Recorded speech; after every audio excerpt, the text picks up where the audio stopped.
Welcome back to the Deep Dive. Don't forget to hit that like button and subscribe to the channel. And if you want to be notified when we drop a new deep dive, just hit that notification bell. Thanks for the intro. So today we're going to take a deep dive into a period of Indian history that's often overlooked. Okay. The era of civil uprisings before the big one in 1857. Ah, yes. You know, it's a topic that's not only fascinating, but it's also really important for those of you out there who are prepping for the UPSC exam. Right. Specifically the GS1 paper on modern Indian history. That's right. We often focus on the events of 1857, Yeah. but the simmering discontent and rebellions that came before that provide a much richer context for understanding what led up to it. Exactly. And even if you're not studying for the exam, understanding these uprisings gives us all a deeper perspective on India's path to independence, Exactly. the struggles that kind of paved the way for it. So let's set the stage. Imagine India in the 1700s and 1800s under British rule. What were some of the key factors that fueled the growing resentment among the Indian people? Well, British colonial rule had a profound impact on Indian society, particularly on the existing power structures. Right. One of the most significant blows was to the Indian ruling class and the zamindars. Zamindars. You can think of zamindars as powerful landowners, Oh, yeah, sort of sure. the backbone of rural Indian society. Okay. And British policies like the subsidiary alliance system gradually chipped away at their power and influence. The subsidiary alliance system. Yes, So Indian states were forced to rely on the British for protection, that's right. which basically turned them into puppets. Exactly. Right. Yeah. This wasn't just about political control. It had huge economic consequences as well. Absolutely. It had a ripple effect. And British economic policies, especially their land revenue settlements, caused widespread displacement and financial hardship for many Indians. Imagine losing your ancestral land, the very foundation of your livelihood, to policies you had no control over. This sense of injustice, of being pushed aside and marginalized, is what fanned the flames of rebellion. It's like having the rug pulled out from under you. Yeah. No wonder people were angry. Yeah. And while the 1857 revolt is well known, it wasn't a sudden explosion. It was preceded by a whole series of smaller uprisings, like little tremors before an earthquake. Precisely. These uprisings, though ultimately unsuccessful, were powerful expressions of resistance. They were like warning signs that the British perhaps didn't fully grasp at the time. So let's dive into some specific examples, Yeah. like the Vellore Mutiny, the Pica Rebellion, and the Satara Revolt. Yeah. Each one of these offers us a glimpse into this growing unrest. Where do we even begin? Well, the Vellore Mutiny of 1806 is a great example of how even seemingly minor cultural clashes could ignite rebellion. The British, aiming for a standardized army, introduced a new dress code for the sepoys. A dress code. That seems like a strange thing to spark a rebellion. What was the real issue? Well, this wasn't just about changing clothes. The new regulations forbade sepoys from wearing any caste markings or religious symbols, Wow. forced them to trim their beards and mustaches, and even banned turbans. To the sepoys, this felt like a direct attack on their religious and cultural identities, their very sense of self. So these soldiers, they're basically being told to change their appearance in ways that violate their deepest beliefs. Exactly. That must have been a profound betrayal. And then there were rumors, right? Yes, rumors spread like wildfire that the new hats they were supposed to wear were made using leather from cows and pigs, Oh, no. which was deeply offensive to both Hindu and Muslim soldiers. This added fuel to the fire, and the resentment reached a boiling point, leading to the mutiny. So it's a stark reminder that cultural insensitivity can have explosive consequences. The British may have seen it as a simple matter of uniformity, Right. but for the sepoys, it was a matter of faith and identity. Exactly. And while the British swiftly crushed the rebellion, it exposed the deep religious and cultural sensitivities that they had underestimated, a lesson they unfortunately would have to learn again and again. Right. Now, shifting gears a bit, the Pica Rebellion of 1817, centered in Odisha, highlights the economic grievances that fueled resistance.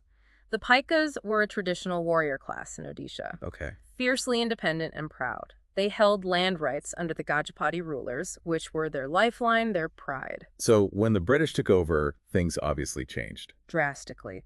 They implemented new land revenue settlements, stripping the Picas of their land and livelihoods, their very identity as warriors tied to their land. That's just heartbreaking to think about. It was. And this, coupled with the general economic exploitation and oppression of farmers, created a perfect storm.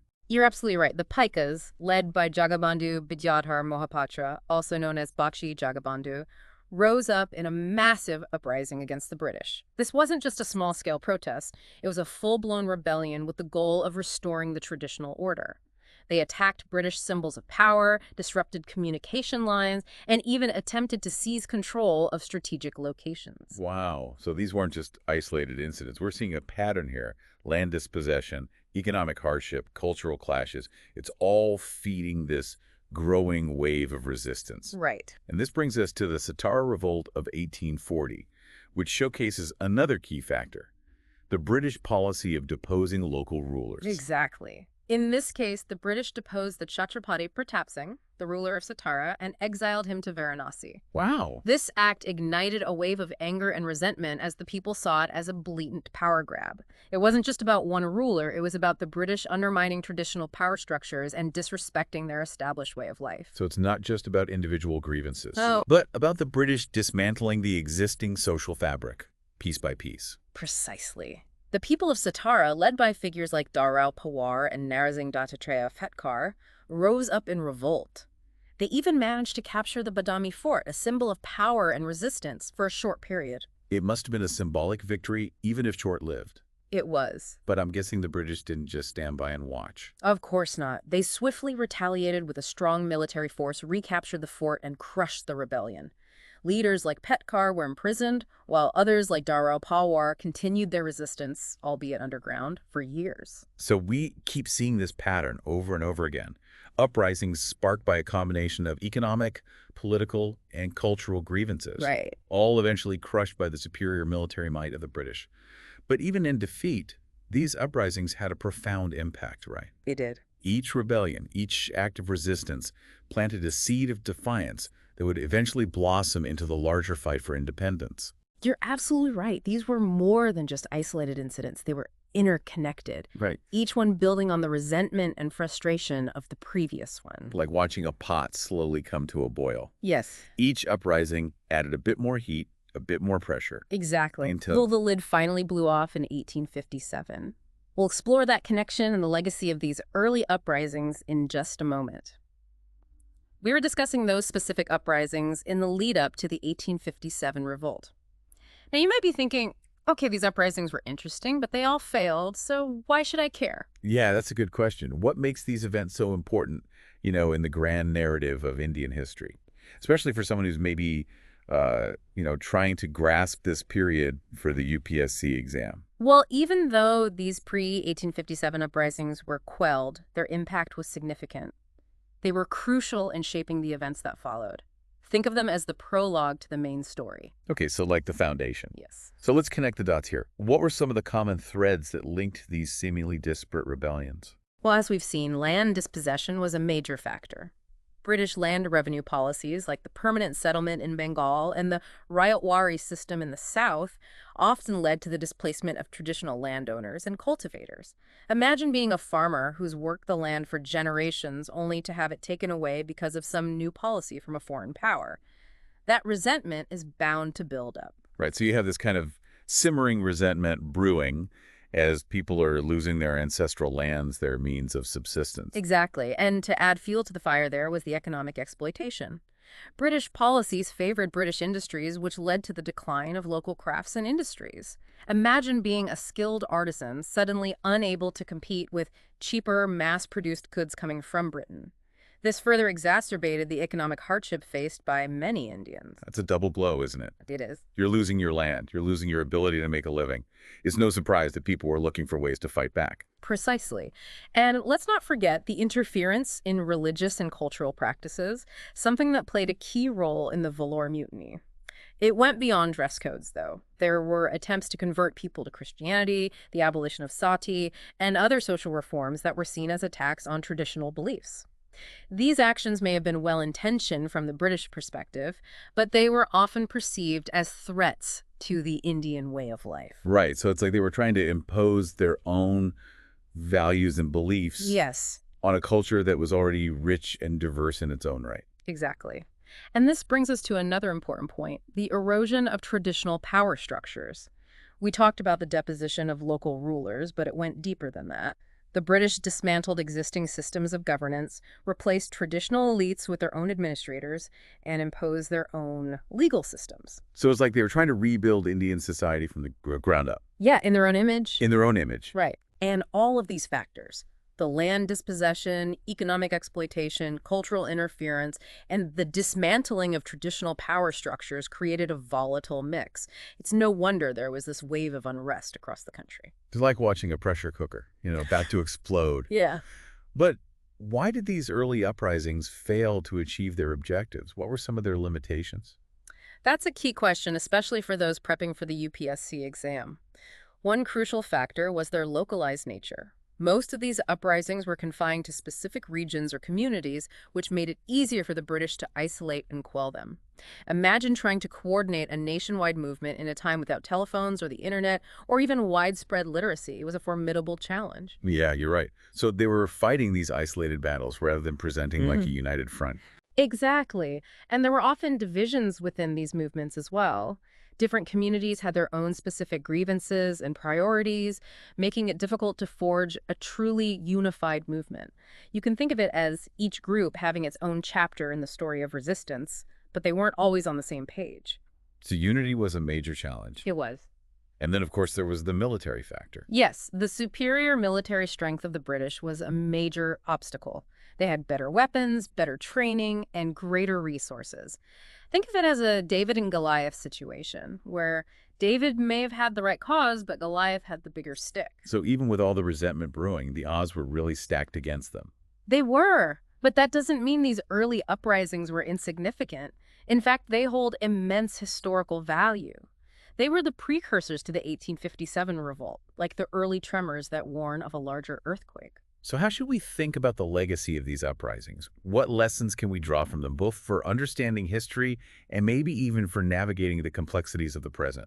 Well, for one, they highlight the complexities of colonialism, this intricate web of political, economic, and cultural factors that fueled resistance. They remind us that historical events aren't just about dates and names. They're about people, their motivations, their struggles, and their aspirations. And for those prepping for the UPSC exam, it's not just about memorizing facts and figures. No. It's about understanding the underlying causes, the motivations of the people involved, the impact of these events on the larger narrative of Indian history. Absolutely. And for everyone else, these uprisings offer a window into the human spirit. The resilience of a people determined to fight for their rights and their identity, they demonstrate that even in the face of overwhelming odds, a fight for freedom is never truly lost. And those lessons are timeless. But we're just scratching the surface here. Let's dive a bit deeper into the specific legacies of these uprisings and their connection to the events of 1857. We were talking about the legacy of these early uprisings, how they connect to the larger narrative of Indian history. Like, we're piecing together a puzzle. Each uprising, a piece that helps us understand the bigger picture. Yeah, like we've seen how land dispossession, economic exploitation, cultural clashes, dismantling traditional power structures, all of that created this tinderbox of resentment. It's like everything was in place for a major explosion. Exactly. And these uprisings, even though they were unsuccessful, they played a key role in setting the stage for the 1857 revolt. They were like the sparks that ignited the powder keg. So how did these smaller uprisings influence what happened in 1857? What connections can we draw? For one thing, they created a shared narrative of resistance. Even though they were often localized, word of them spread, inspired others to fight back against British rule. Think of it like a network of whispers, slowly growing into a roar of discontent. So they fostered a sense of solidarity. Yes. Like a feeling that they weren't alone. Precisely. And they also helped to expose the vulnerabilities of the British. While the British ultimately crushed these uprisings, they demonstrated that they weren't invincible. They showed that resistance was possible, even if it was challenging. It's like chipping away at the giant little by little. Yeah. Each rebellion, even if unsuccessful, kind of made the next one a little more likely. That's a good analogy. And we can't forget the role these uprisings played in shaping the strategies and tactics of later movements. Leaders and organizers learned from the successes and failures of those who came before them, refining their approaches, building upon existing networks of resistance. But like they were passing the torch, from one generation of rebels to the next. Yes, and this collective memory, the sense of shared struggle, was a powerful force in shaping the events of 1857 and beyond. So what you're saying is Understanding these early uprisings is crucial for understanding the 1857 revolt, which, in turn, is crucial for understanding India's path to independence, like a chain reaction, each event leading to the next. You got it. And this is why these uprisings deserve more attention, not just in history textbooks, but in our collective understanding of India's past. They weren't just footnotes, they were crucial turning points. They were the foundation upon which the fight for freedom was built.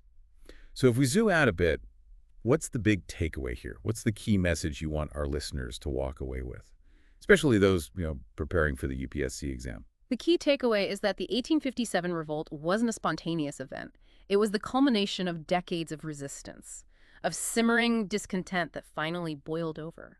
To truly understand 1857, you need to understand the context, the struggles and the sacrifices that came before. And for those of us who aren't taking exams, understanding these uprisings provides us with, a richer, more nuanced perspective on India's past. It's a reminder that freedom isn't free. It's the result of generations of struggle and sacrifice. Exactly. It's a story of courage, resilience, and the unwavering human spirit in the face of oppression. Well said. Well, we've covered a lot of ground today, exploring the context of British colonial rule, delving into specific uprisings, identifying those common threads, analyzing their impact. It's been quite a journey. It has. And we've only scratched the surface. There's so much more to explore and uncover about this fascinating period of Indian history. Well, that's what the deep dive is all about. And we hope you'll join us for more deep dives into history, science, culture, and everything in between. If you enjoyed today's episode, be sure to subscribe to our channel. Hit that like button and click the notification bell so you don't miss out on future explorations. And until next time, keep exploring, keep learning, and keep diving deep.